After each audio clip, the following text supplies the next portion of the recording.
unfortunately, time and time again, history has proven that communications only work until they stop working, right? It's actually not all that uncommon, right? That you would lose communications for some period or another. And, there's a difference, I think, in like a standard civilian losing communications, but there's a real issue if first responders lose communications, right? Because in those disaster type events, they're the ones that are going to help folks. I always talk about how I think that the startup ecosystem in the United States is a national asset and a national security asset to the government. And I think that, the government needs to figure out how to continue to nurture that environment.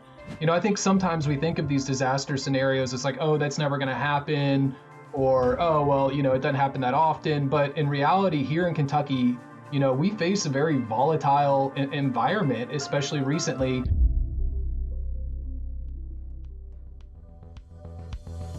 Welcome back to the Middle Tech Podcast. You've got Logan Jones and Evan Knowles here, and today we are joined by Andrea Garrity and Jameson Morgan of goTenna. So goTenna is a communications technology company that is focused specifically in the defense sector and emergency preparedness. So we're going to be diving into that technology. But most importantly, they are DC based, but they have some really cool Kentucky ties and how they're supporting our startup ecosystem here in this state. So before we dive into that conversation, we just want to get a quick word from our sponsors. Before highlighting our sponsors, we'd just like to state that the views and content shared on this platform do not necessarily reflect those of our show sponsors. Middle Tech is presented by KY Innovation, the Kentucky Cabinet for Economic Development's Office of Entrepreneurship. KY Innovation exists to support and develop Kentucky's startup ecosystem, and we are proud to be supported by an organization whose mission aligns so closely with ours. If you're a founder building in Kentucky, you need to check out the resources that KY Innovation has to offer. You can find more information by clicking the link in our show notes or going to kyinnovation.com. Middle Tech is sponsored by Bolt Marketing. Take your website to the next level with a website that's built to work. At Bolt Marketing, they're revolutionizing websites for small businesses that are affordable, customizable, and hassle-free. Whether you have a construction company, a boutique clothing store, or you own a hot yoga studio, they have options for you. Click the link in our show notes to explore their marketing options that can transform your marketing and grow your business. And as a personal note, Bolt Marketing built our website, and they were awesome to work with throughout the entire process. We highly recommend working with them. Middle Tech is also sponsored by goTenna, the world's leading mobile mesh networking provider that's revolutionizing how first responders and defense teams stay connected during critical missions in austere or comms-denied environments. They partner with Kentucky's defense tech innovators, ensuring secure and reliable off-grid connections. If you're a founder looking to enhance your technology's communication capabilities for off-grid operations, goTenna is looking to collaborate. Check them out at go.gotenna.com/middletech or reach out to us to get connected. All right, Andrea, Jameson, thank you so much for joining us. I want to start the interview here by just talking about the connection and how this interview actually came about. So Jameson, you are a University of Kentucky graduate, and you had reached out to me about getting goTenna on the podcast. And it was really interesting to sit down and talk to you a little bit about the work you guys are doing. And I'm pumped we were able to make this happen. So I guess first off, just to establish some common ties here, just talk real briefly about your time at UK and how that connection came about. Yeah, absolutely. And Logan, Evan, thanks so much for hosting us. We've been looking forward to this for a long time and have really enjoyed our work thus far in Kentucky. So I'm from Kentucky, born and raised. I was doing some research not too long ago. My family's been here since at least 1707. So deep ties. Yeah, kind of crazy, And so even before we were a country or a state, but for me, going to Kentucky was sort of the only choice, and really enjoyed my time there. And I think there's a cool full circle moment that I was talking to Logan about the other day. Maybe we can touch base on it. But Kentucky's everywhere. Big Blue Nation's everywhere. It's pretty amazing the connections that you make while you're in school and after. And I'd say my time at UK had a profound impact on me as a person and a professional, and definitely set me up to do what I thought was some pretty cool things in my career. Moved to DC, worked for the government for quite a while, and met more and more Kentucky folks down the road, which was pretty cool. But that led me to getting to meet folks like Logan and Evan here, and then it just creates all these connections that are personally and professionally, beneficial, but just also a lot of fun. Absolutely. And that's what's led us here to this interview today. So as I mentioned at the front, we're being joined by Andrea and Jameson both. Jameson is the Director of Partnerships and Andrea is the Chief Growth Officer. So Andrea, let's go over your background real quick. So talk a little bit about where you're from and your path to getting into your position as the Chief Growth Officer here. Right. Well, I guess I should start off by saying, unfortunately, I'm not from Kentucky. But based on everything I hear from Jameson and you all, I'm looking forward to spending more time in the state.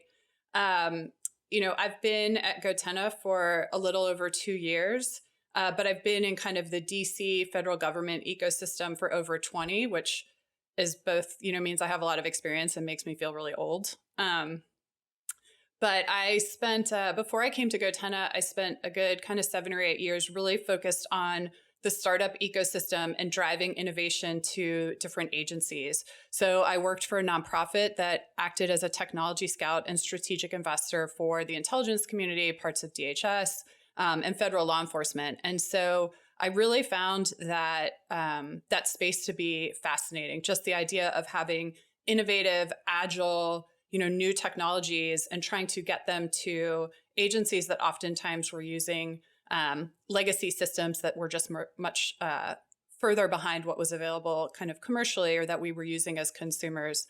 And so, had a really interesting experience there, just driving not just the right sorts of innovative tech to the agencies, but how do you get that piece of technology to the right person doing the right mission? And when I was thinking about kind of what I wanted to do next and what was growth, I knew that whatever I did, I really wanted to stay close to the frontline agents and operators and officers that have become, friends over time. And so having the chance to come to goTenna, which is wholly focused on, mesh communications, tactical radio comms, but really situational awareness for those folks on the ground, keeping those operators safe and bringing them home, it was a no-brainer to come here.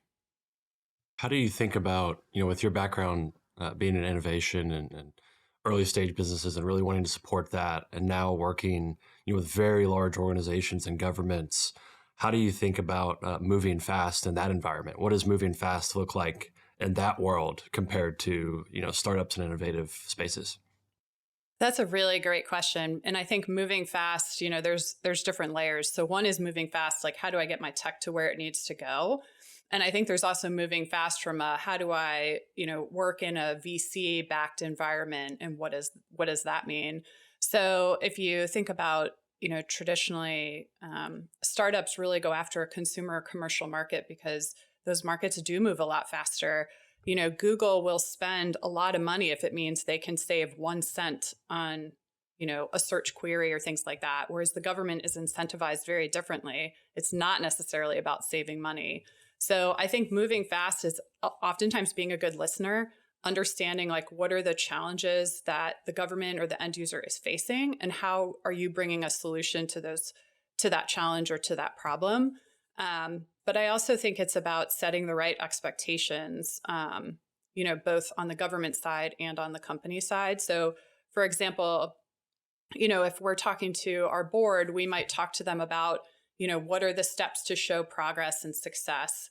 It might be, there's a proof of concept, then there's a small purchase, then there's a larger purchase. And so being able to kind of map out what that engagement looks like, I think is really important. Yeah, and I'm sure we'll get to this part a little bit more in depth as we talk about goTenna, but you guys had actually made that transition from more consumer focused to defense focused and government focused, which obviously is going to extend the sales cycle. When you're talking to your board and your investors, and you kind of have to communicate, this is a completely different beast. I'm sure when you're talking about innovation within, like Evan said, those large entities. But let's zoom in a little bit more on your position specifically within goTenna. So Chief Growth Officer, just kind of give us an idea of what that entails and what your focuses are within the business. So as Chief Growth Officer, which interestingly enough is, I think, a very common term on the industry side and is not as common on the government side. So sometimes it's saying I'm effectively an XO when I'm talking to defense customers. My role in a startup, as I think most people would understand, is really kind of doing whatever needs to be done any given day. And obviously what I was doing, 2 years ago versus what I'm doing now has changed a lot. But really, I'm responsible for all of the kind of the business strategy and execution with regards to our customer engagement. So I manage the sales and business development teams, sales operations, marketing, really kind of anything that is about what is the strategy of how we goTenna engage with our partners and our end users. Awesome. And Jameson, I want to turn that question on you as well and kind of use this to talk about your career path into this point, just because I think it's relevant for anybody that is at the University of Kentucky and it's, you're listening to somebody that's working at one of these big, cool companies that's making a big impact. Talk about your path after you graduated. It doesn't have to be a very long story, but just kind of the highlights of your career getting to where you are and what your role is at goTenna now. Yeah, absolutely. Brevity is not necessarily my specialty, but I'll give the short version. But yeah, I was in high school when 9/11 happened, and that fundamentally and profoundly changed, sort of how I thought about what I would, wanted to do in the future. And so went to the University of Kentucky. We talked about that. It was a great experience. But after college, I found myself wanting to be a part of the mission. Specifically, I wanted to make sure that another 9/11 didn't happen again. And so, graduated during the Great Recession. Was having trouble breaking through, but eventually landed a job at Fort Knox, Kentucky. So that was really, really impactful. I worked at the Human Resources Command there and got to work around a lot of members of our military, and further inspired me. So from there, I actually was fortunate to obtain a job with the Department of Homeland Security, moved out to Washington, D.C., so worked with DHS for a while, eventually moved over to U.S. Customs and Border Protection. And for some of the listeners out there, if you don't know how this giant bureaucracy works, CBP is a part of the Department of Homeland Security, but it's the largest federal law enforcement agency in the country, and that's important. We'll come back to that in a little bit. I was able, super fortunate, became the sort of counterterrorism and intelligence advisor to the head of that agency. From there, went over to the National Security Council. So I was the director for screening, vetting, and watch listing. So a lot of the terrorist watch list related type stuff. As a career official, so not a political appointee. I just always worth, sort of clarifying. And then from there, I went back to the Department of Homeland Security, where I was an intelligence advisor to the Secretary of Homeland Security. At that point, maybe my wife and I were listening to too much Tyler Childers and Sturgill Simpson, but we started getting real homesick, and made a decision that we really wanted to raise our family back in Kentucky. So we moved back about 2.5 years ago. But I think an important point is that I still really wanted to be connected to the mission. Andrea mentioned that as sort of a purpose and a calling for her.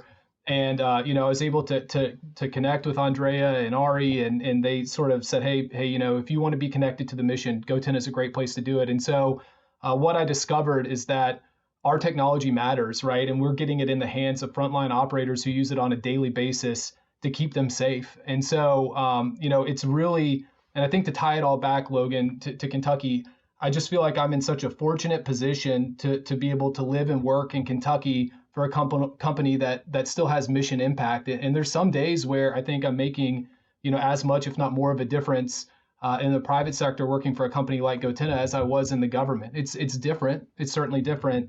But I think it's just a really great opportunity. And I hope, some of the listeners and some of the folks that run small businesses would maybe consider, taking a consumer product that works really well for consumers and looking at, mission-focused adaptation of that product, right? Sort of just like we did. We were a consumer product that connected individuals, but we also saw this really, great opportunity to work with the U.S. government and keep people safe. And so I think you can do that from an individual perspective or from a company perspective. So that's about as short as I can make it, I think.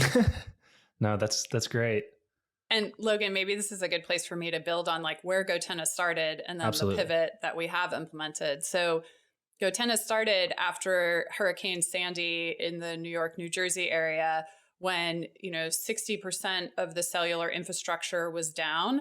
And people were saying like, hey, I have this, this smartphone, this cellular device, and I can't actually check in on my friends or family who are nearby to make sure that they're okay. And so, the founding team decided that they were going to leverage the capability of a smartphone with a device, a radio that connected to it to move short burst data. So really just, what we now say mission critical data, but it was really, how do I connect with my people? I want to text them and I want to be able to look at a map and see them as a dot on that map. And so the consumer product was focused first on keeping friends and family connected in the event of a disaster. Then it became kind of more focused on, hey, areas where the cellular network might be degraded. You're at a big sporting event, or you're at a festival or a concert, right? Oftentimes we're trying to use our phone, it doesn't work. This would be an off-grid way to communicate. And then over time recognized that there was a lot of value to different parts of the government mission, whether it was military, law enforcement, public safety, search and rescue teams, anywhere where either they're operating in a very austere environment where there is no sort of communication infrastructure that exists, or operating in environments where maybe they intentionally don't want to be on that cellular infrastructure, or know that it could be degraded, like a World Cup event or the Super Bowl or things like that. And so the company made a pivot to really focus on that business to government market and kind of serve, again, like the operators and the mission that a lot of us are just really close to.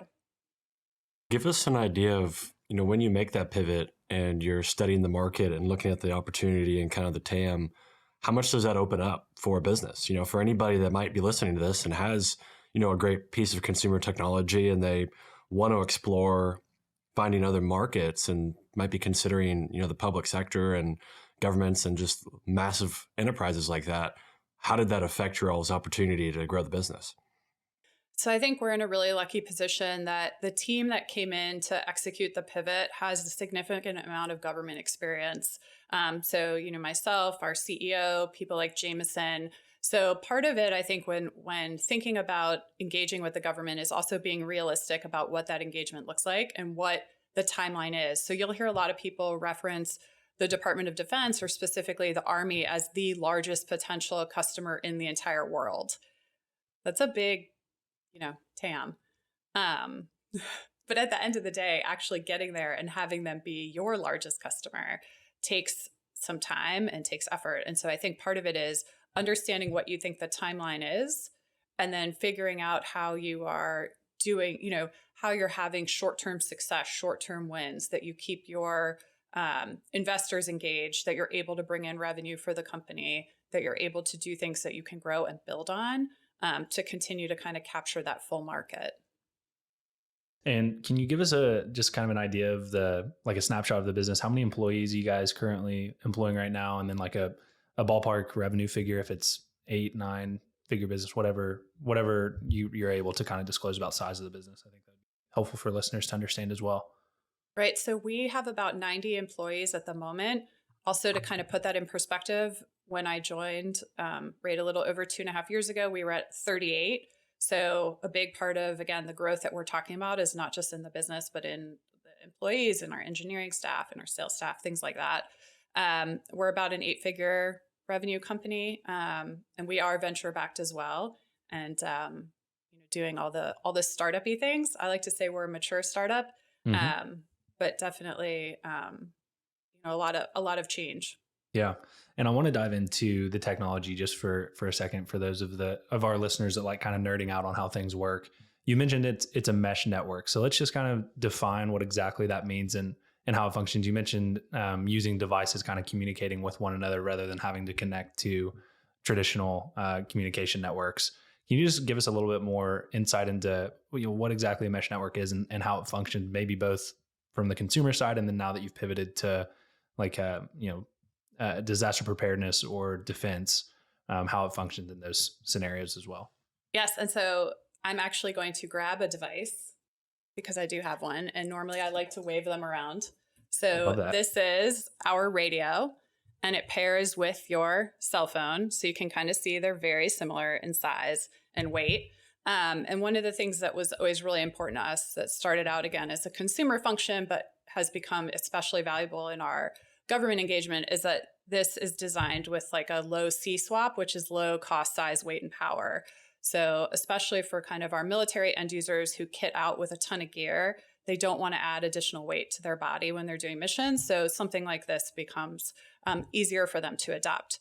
But what a mesh network does is traditional radio communications, especially for law enforcement, are set to specific frequencies and specific channels, and they only work on those frequencies and channels, which is really kind of lacking when it comes to interoperability. Because what that means is if the Kentucky State Police are operating on one frequency and one channel, and they're trying to do work with, say, the FBI, they can't all be on the same network, and they can't have interoperable comms. So what ends up happening is squad leaders will trade their voice radios so that they can kind of continue to have communications. You could see how if you're doing like large scale disaster response and you want to have coordination across disparate groups, that could get really hard. What goTenna does is, again, we kind of connect to the cell phone, and we're using this radio to move short burst data, what we say is the most mission critical data. So that's text messages and things like position location information, where am I, where is my team, and some sensor feed information. So maybe I have some UAS tracks that I want everybody to know kind of where it was seen, where the drone was seen, things like that. And what a mesh network does that's different from traditional radios is, like, radio is normally one-to-one. What a mesh does is connect all of the different radios and then make sure that you're kind of moving data through those different nodes or radios. So a really good example might be that, Logan, if you're at the top of a mountain and I'm at the bottom of the mountain on one side and Jameson is at the bottom of the mountain on the other side, you could talk to Jameson and you could talk to me. And in this case, where I say talk, I mean move messages. But Jameson and I couldn't share data, and the three of us couldn't share data. What a mesh network does is I can now bounce my data through your radio to get to Jameson, so that now Jameson and I are effectively communicating, or I can have the three of us talking in like a broadcast way, again, talking, moving data. Sure. So mesh is not necessarily a new concept. It's a really helpful way to move information. What goTenna does that's differentiated is we're moving that data in an off-grid environment. So the mesh can be an ad hoc standalone network, but it's also kind of punching through in those austere environments where no other form of communication exists. Yeah, I mean, when you just think about how essential it is, and then Evan, I'll let you ask your question. I just wanted to make the point. I mean, like one of the Netflix movies that came out recently, I'm blanking on the name of it. Evan, maybe you can fill me in. It's the movie where it's essentially a disaster and communication gets knocked out, satellites get hacked. You think about how disastrous it would actually be to have communication cut off.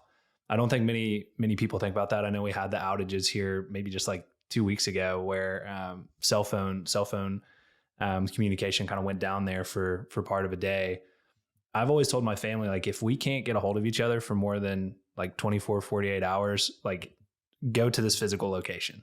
And I don't think people understand how much panic it would cause if communication networks went down. So that's why something like a mesh network, where you're not having to rely on like a cell tower to be up or satellites to be up, it's devices kind of being peer-to-peer connecting to each other, which I think is just an essential redundancy that you need to have, especially for things like defense or disaster preparedness. But Evan, I'll pass it back over to you. It sounded like you had a question there. Yeah, well, that movie was called Leave the World Behind. That's so it. I just looked it up. That was a pretty crazy movie. Definitely does a good job painting the picture of why communications like this would be super important. But I wanted to have you tie it to Kentucky and kind of the work that you all are doing and trying to do here in the state with emergency management and such. So talk about how that technology you just described is working within states like Kentucky. Yeah, I'm happy. Andrea, do you want me to jump on that one? Yeah, I think you're closest to what's happening there. I think what I was just going to say real quick, Evan, based on kind of what you and Logan were just talking about, your comment was about how do I, like, if I don't hear from my family, we have to go meet up at a certain place or location. And, but if you think about what emergency management customers are doing, what law enforcement is doing, like, they need to be able to communicate to kind of go in for the disaster response efforts, to do search and rescue or recovery, whatever it might be. And if they don't have comms, it gets even harder, right? And they're doing similar things, right? Sending runners, rendezvousing at certain points. And so this kind of eliminates that challenge. Yep, absolutely. Great point to bring up.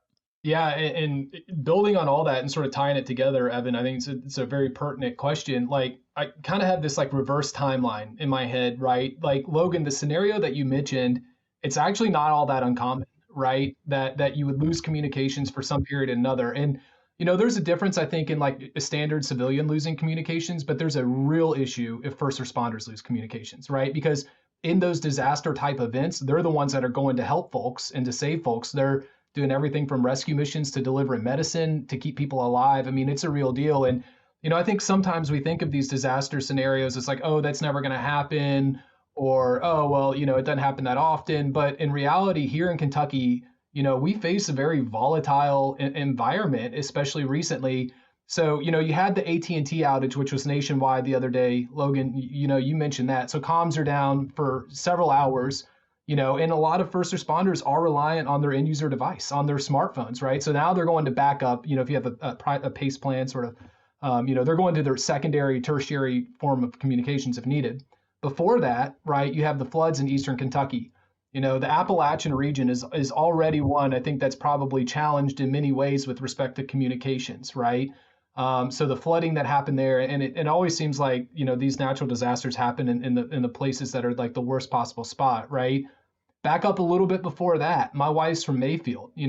Her town got leveled by a tornado, and we were there the week after, and it was post-apocalyptic. And even if there are certain emergency management channels up, as Andrea mentioned, there's a lack of interoperability there, where everyone can come to the scene, whether they're a civilian, they're a first responder, they're a volunteer, they're state, local, federal law enforcement, and be on the same channel in a very quick matter of time. What we see that happens a lot is lots of folks come to respond, but they all have different communications equipment, and it takes hours and hours and hours to get everyone on the same page. Whereas you can just pull one of these out of a kit, press a button, pair it to your smartphone, and now you're up and running. And even one more example, going back, so the tornadoes were Christmas time, right around Christmas time in Mayfield, and in a year or two before that, if you remember, the AT&T building in Nashville got bombed, and that was region-wide, outage of communications for a long time. I was in Mayfield at that time. The bombing was in Nashville, and we didn't have cell service all the way up in Mayfield. I was the counterterrorism guy for the Secretary of Homeland Security, and I couldn't get a hold of anyone from the Department of Homeland Security to let them know, like, hey, you're not going to hear from me for a bit. And so, I guess the picture I'm trying to paint is that, these scenarios happen more frequently, I think, than people realize. And for some reason here in Kentucky, they seem to happen, maybe even more so than other places. So Evan, getting to your question on how do we work with state and local law enforcement and first responders, I would say we've got a really good presence in a lot of different aspects, right? So whether it's in Texas, working with like the Air National Guard there and like the Department of Public Safety, here in Kentucky, we're really starting to build some really good relationships. And then there's maybe some special organizations we can talk about in a minute here that separate Kentucky from the rest of the country. But wildland firefighting organizations, right? Very important for them to have communications at the edge, so that they can see one another where they are, in that situation, and also communicate with one another, make sure that they're safe. So we work with a lot of these various departments and agencies. I'd say we're a little bit more nascent in Kentucky, but folks here are really starting to see the need for our product and starting to adapt to it. Does that help answer the question? Yeah, for sure.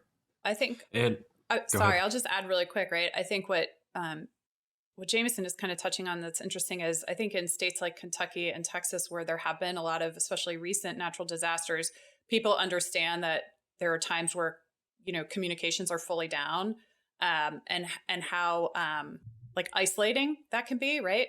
But it's interesting because like around here, anytime I go anywhere with my kids in the car, they're like, hey, where's Wi-Fi? Hey, can I be on the cellular network? Like, why won't the iPad work in the car? Because I won't let you connect to my hotspot or there's no Wi-Fi, right? I think there's a lot of people who really think that cell phone coverage is, cellular service, cellular infrastructure is ubiquitous, and it's not. And so for some agencies, it's just, they deploy frequently to areas where there isn't infrastructure and they know they need it, like along the border. But a lot of times with the states and engaging there, it's interesting because where they haven't had disasters and they haven't had comms go down, they're like, well, I don't know that I need this. And so I think the work that, the conversations that Jameson has been having in Kentucky, there's a real sort of understanding of how important backup comms, can be. Yeah, Jameson, when you reached out and we were talking about a potential episode here, one of the things that got us really excited was, your unique perspective on what makes Kentucky stand out from so many states when it comes to our presence of the military, whether it's Fort Knox, other bases here. And and our unique SBIR funding environment. And so there's things about Kentucky that we really do differently and really have a focus on that we don't talk about enough on this podcast. So paint that picture a bit. I grew up next to Fort Knox. My windows would shake from the tanks, and you worked there. And so how does that play into Kentucky's technology ecosystem? Because I wouldn't have connected that dot, especially when I was right before we connected for this podcast. So connect that dot for our listeners. Yeah, so this one I could definitely talk all day about. So interrupt me if you need to.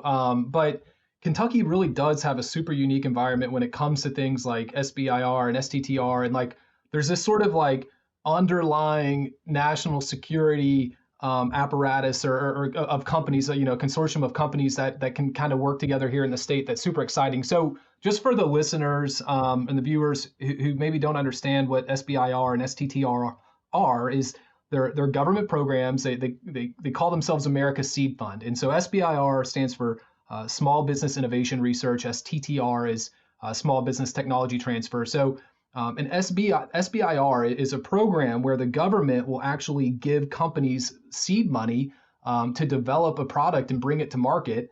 And it's really great. I think Andrea made a great point earlier about sort of like the speed of things, right? And things moving fast. Obviously, the government is known for being a bit bureaucratic, and sales, and Logan, great point on, sales cycles lasting a long time. I think one of the really cool things about the SBIR program is that it helps expedite that process just a little bit, right? Like it can take years and years and years to get on a program of record with the government, meaning that there's, congressional funding allocated for a particular product. But what you do through the SBIR process is you basically do a proposal, like many people are familiar sort of with grant writing, that sort of thing. And the government says, hey, like there's a defense need for this, there's technology merit to it. This company has a good, track record with commercialization, or at least the potential to commercialize this product. And they will actually give, non-dilutive capital to that company to develop the product. And so there's sort of three phases. I'll just briefly touch on those. Phase one is it's really straightforward. It's for a research study. Effectively, it's a feasibility study. So you're going to spend about 3 months investigating a potential product that you think the government could benefit from, and you're going to tell the government, hey, this is how this product would be used. Here's the defense use case. Here's whether or not it would work. Phase two, you're starting to get into like a little bit more money, like 1.25 million to 1.8 million, depending on the type of application it is, and you develop an actual prototype. And so we've been very fortunate, and we can talk about this later, to work with a Kentucky-based company called Faradyne Systems. We've won both a phase one and a phase two with Faradyne. They're deploying some really awesome tech to the battlefield, and we're super excited to get some prototypes as a result of this phase two. And then there's phase three, which is like an IDIQ, a sole source contract to the government. And there's a few things in between, such as a tactical funding increase, strategic funding increase that can be, $3 million, $15 million. And then, of course, the IDIQ can be big money, hundreds of millions of dollars potentially, right, if the government really buys in on your product. That's all the SBIR process. The STTR is really cool too. It's a little bit different because you pull in a research institution to be a partner, right? So we work a lot with like Eastern Kentucky University, which, they're awesome. They've got the best criminal justice program in the country. They're super forward leaning on, innovative technology and how to solve, national security problems. So that's been a really great relationship. And then of course there's like a little difference in the funding there in terms of the money. But what makes Kentucky unique, I think, Evan, this maybe gets to the core of your question, is that this state, will give state matching funds if you win an SBIR award. So our partner, Faradyne Systems, is a recipient of those state matching funds, which is a huge difference maker. Again, it's like non-dilutive capital. It's just going into your company. I'm going to pull up like a little cheat sheet, if that's okay. Of course. Last year, I know the governor's office released some statistics on the impact of this state matching fund to the STTR and SBIR program. I think last year they did over $1 million in grants to 9 businesses, including our partner Faradyne Systems. The federal government had provided about $7.5 million as a result of those SBIRs and STTRs, but really cool impact in the state. Just in that sort of tranche of SBIR awards, it sounds like there was like over 700 jobs created. Nearly 90% of those had salaries of over $50,000 a year. And so, the state's done hundreds of these. And so What I would love to see in this state is more and more companies like thinking about going down that process. Like think about your product, think about a defense use case, or it doesn't have to be DoD. There's National Science Foundation. There's many other government agencies that do this type of work. But I would love to see Kentucky's ecosystem grow in terms of working with the government and providing mission focused solutions from the state, because I think there's just a ton of opportunity to do it. Now, I know that was long, so. No, that was great. And, we need to have Faradyne Systems on the podcast. We haven't had them on yet, but just for those listening that might have heard the name before or might not have, talk a little bit about what they're doing and what your all's partnership looks like. Like what is that the nature of that partnership? Sure, absolutely. And Andrea, it looks like you might have had something too. So I don't want you to lose the thought if you had something. No, I was just going to say, I think, I always talk about how I think that the startup ecosystem in the United States is a national asset and a national security asset to the government. And I think 100%. that, the government needs to figure out how to continue to nurture that environment. But I think what Kentucky has done as a state, as Jameson was talking about, is nurture that environment. And so when we were saying earlier, how do you accelerate your engagement with the government? How do you kind of know that it's a longer sales cycle or a longer path to revenue, but how do you show progress? I think the SBIR and STTR programs are a great on-ramp, right? It's a way to get your technology or kind of your company's ideas in front of end users and customers. It's a way to get funding into the company to do some development work. And it's just a really great on-ramp. What I would then say is, the smart approach is to understand what your roadmap is and what your capabilities are and try to align those with the SBIR and STTR awards. Because I would say one pitfall I've seen in my experience is companies that say, oh, the government wants to do this and it's really cool. And they make a hard pivot on their roadmap. And then at the end of the day, it falls short of, what the government wanted. So I think there's a lot of things there to consider, but to Jameson's point, just it is a really great way that we're nurturing that startup ecosystem and getting kind of more capabilities in front of the government end users. Absolutely. Yeah, go ahead, Jameson. No, sorry. Yeah, that's a great point. And it's actually a perfect tie-in, right, for our work with Faradynes. Yeah, so like full circle Kentucky type story, there's a million of them. But when I moved back, I reached out to some folks like, Alex Clements over at Helios. And I was like, hey, anyone doing some work in the defense and national security space? And he hooked me up with Chris Mitchell, the CEO of Faradyne Systems. And they do some really awesome, like, rapidly deployable, RF, like radio frequency type systems and IoT type work. And what we were able to do together is come up with this idea of sort of a, we'll call it a device that emits digital and visual signals, right, on the battlefield. So they can be seen from above or they can be seen on the ground. They can be seen digitally. We view this as like a really sort of transformative piece of technology for the battlefield in terms of situational awareness. But, of course, our heads are already thinking about Kentucky and first responders and folks here that can use it. We're thinking about the U.S. Border Patrol. Every U.S. Border Patrol agent has one of our radios. We're thinking about how they can use this product. And again, it's all to serve a mission need, right? We identified sort of a bit of a requirement from the government, and we believe that we can fill it. And it's just really cool to be able to do it here in Kentucky. I love that.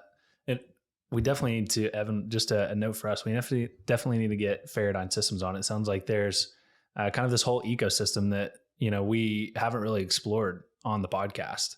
And you guys have opened our eyes to it for sure.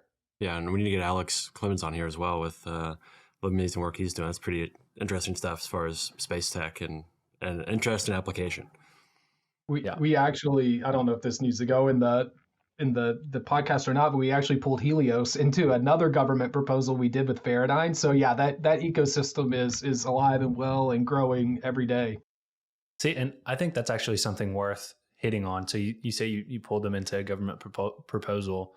Talk about that dynamic of being kind of the bigger company coming in the space and being able to partner with, some of these maybe smaller startups to do some of these proposals. Like what does that actually look like? What does it mean to pull them into that proposal?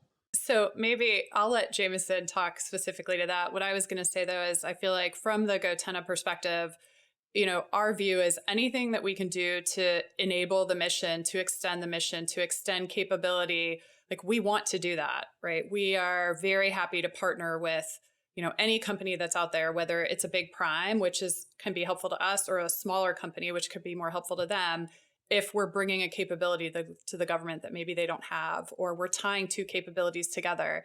I think one of the best kind of points of feedback that we got from a customer once was when they said, I can't believe that I don't have to go talk to you, goTenna, and you, this partner company, and like have you both fighting over who's going to get more work. The fact that you just went out to them and said, hey, let's do this together and bring it back to the customer. They were like, that just doesn't happen enough. So I think, that was kind of our mentality throughout it all. How do we be a good partner, not just to the agencies we work with, but to the companies that we work with? And Jameson has taken that and just put a fantastic kind of process together, and really, leads that by example. Thanks. I appreciate that.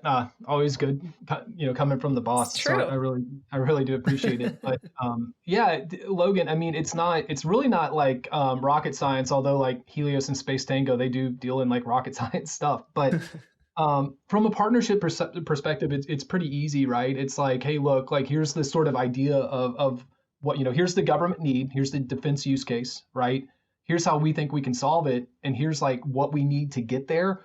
And companies like Helios or Faradyne or whoever, fills a critical need. And so it's just very easy to be able to work with companies like that are mission focused and say, hey, we think there's a real need for this particular product. We'd love to, pull you guys in, make you a part of it. And it's pretty straightforward. I mean, obviously there's some like logistics when you work with the government, there's a few, you got to get on sam.gov and DCIP and all these other systems and register and all those things. But, at least for the SBIR process, it is a lot of work, right? But it's worth it. It's a great opportunity, and it's all pretty straightforward. It's nothing too complicated. Hopefully, I answered that question well enough for you.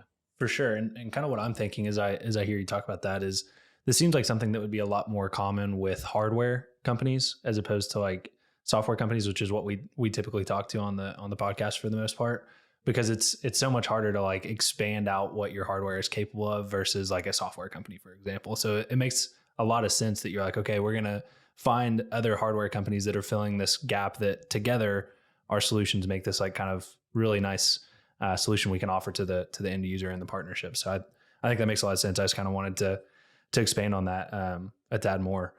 Well, and Logan, if I can add to that too, right? Like I sit here and I wave around the radio and, effectively we're doing a lot of hardware and this is our transport layer, but actually all of our IP and kind of what we do that's so interesting is tied up in our protocol, which we call Aspen Grove. So, it's just a very unique and different way that we're able to move data through a network.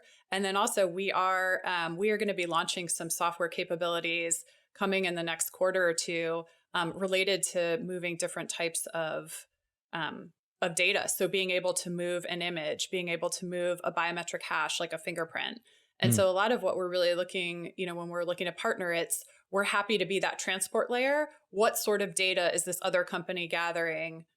And can we move it in a critical environment where, there are no other, right? There's no other form of infrastructure and like a full motion video is not going to make it through. So that's kind of where I would say we're hardware and software now, which is exciting. I love it. Okay. So as we kind of get towards the end of the conversation here, we always like wrapping up on kind of forward looking where you guys are building towards. So we talked a lot about partnering with innovators in the Kentucky ecosystem. So let's kind of talk about what you view the future looking like in terms of some of those partnerships, but also for goTenna broadly. Talk about where you guys, what the vision for the company is and the product and vision you're building out. So Jameson, do you want to tackle the Kentucky piece first? Yeah, absolutely. So Logan, I think let's start even at the partnership piece. As Andrea mentioned, this radio is a great transport layer. So what I would say is like, if there are listeners and viewers that have like companies that have sensors, IoT devices, anything that's sort of, collecting, sending information remotely or at the grid, like that's where I really want to focus in the state is finding those companies, those businesses that have that data so that we can, be the backhaul or transport layer because we're very low cost, we're very lightweight, we're very small. we're a really good alternative to something like satellite that's sort of expensive, have monthly costs, all that sort of stuff, right? So I think like for the future in Kentucky, I want to find more partners that are mission focused, that are a good match for mission, a good match for technology, and a good match for business, right? And I want to find those here in Kentucky.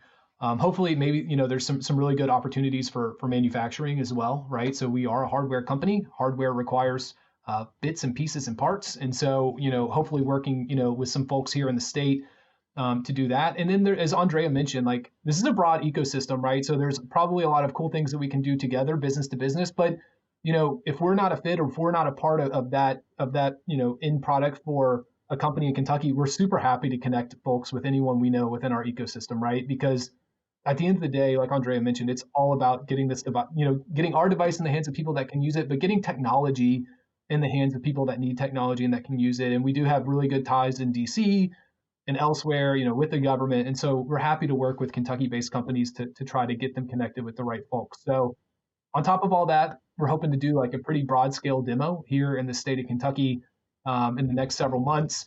So, think about linking up, emergency management, military, law enforcement officials throughout the state and showing, the power of this little radio and how it can, maintain communications across the state when nothing else really works, or just maybe if it's the desired type of technology. So that's one of the next big things we'll be doing here in the state. Continuing our partnerships with universities here, very important, right? Try to drive some revenue to those universities as well as get them exposure to the national security community and all that sort of stuff. But yeah, we're obviously open to a lot of other things too. So that's my piece. I'll hand it back over to Andrea. I would just say to add to that too, I always think about mentoring, both like individually, but companies mentoring other companies. It can be kind of unintentional and organic, or it can be very intentional. So I think for a lot of folks who might be listening, Jameson is like a Kentucky national treasure. And so I know he's always open to talking to anybody and kind of helping them think through what engagement with the government might look like, what company growth might look like, things like that. I'm happy to do that as well. I find that really fulfilling. So I'll say I want to jump in on that real quick because I think that's such an important thing for an ecosystem like Kentucky's. Having a company that is, we'll call it more established in terms of having the connections and the partnerships in the places that some of these smaller companies might, really benefit from. Just a quick example, I used to work for a startup that we got a contract with Humana, and to be able to work with a company that's further along that has those connections in the industries quite literally transforms not only that company, but the employees at that company that can then go on to transform the startup ecosystem in that area. So I just kudos to you guys for viewing it that way, because it is such an important aspect and function within the startup ecosystem is having that collaboration, those partnerships. Well, I think it's the collaboration and being able to open doors for companies, but it's also having somebody who can tell you, or like when I first started in this job, having somebody who could tell me, yes, every day feels like a knife fight, and that's totally normal. Don't worry, in a few months, it won't be every day. It'll be like every week you're in a knife fight. It's just helpful, right? That guidance, that idea that somebody else has been in this place too, and they can kind of give you that, here's how to make the pain less faster. Absolutely. Well, let's just wrap it up. Kind of lastly here, talking about the future of where goTenna is building. So back to you, Andrea, on what you guys are aiming for into the future. So internally to goTenna, we've done a ton of work on our core values, and what we aligned around when we looked at our workforce and the people that we all admire the most. We came up with partnership and mission, grit, collaboration, and ownership. And so that is kind of how we're trying to do everything day to day. How are we engaging with our agencies and our partners and other companies and end users and all those things? But what we really want to do is build those relationships so that we can be the next big disruption in the communication space. If you look back over voice comms and communications in general over the past few decades, there has not been a lot of change. There has not been disruption.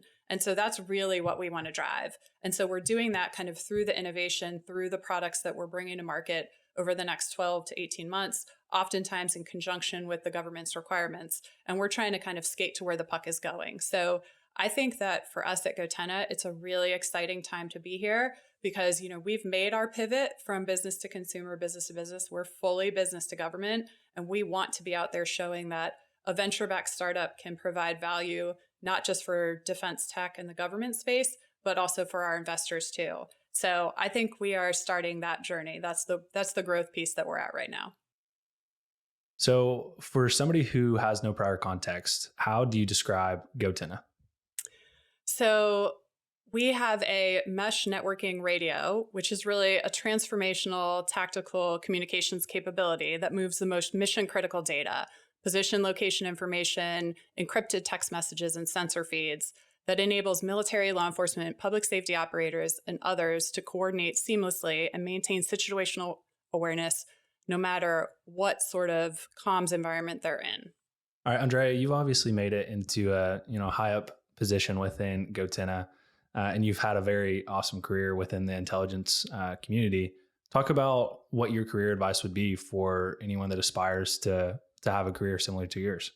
When I think about my career and what I've done to kind of be in the position where I can be the chief growth officer at goTenna, I think a big part of that was being more of a listener when engaging with customers and end users, really trying to understand what the problem was at the core that they were trying to solve, and then trying to solve that problem, whether it was through a technology or capability that I was representing, or pointing those end users or that customer to a different company or a different person, or just helping them network.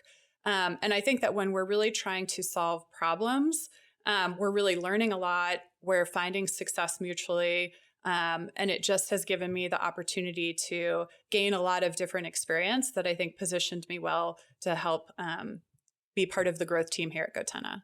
So Jameson, when you think about goTenna's technology, why is this technology so important? Yeah, that's a great question. And so I think, unfortunately, time and time again, history has proven that communications only work until they stop working, right? And, with a lot of the folks that we're working with, they're out in dangerous places. They're out at the edge, the tactical edge. They're in places where communications either are non-existent, or if they did exist, or have been significantly disrupted.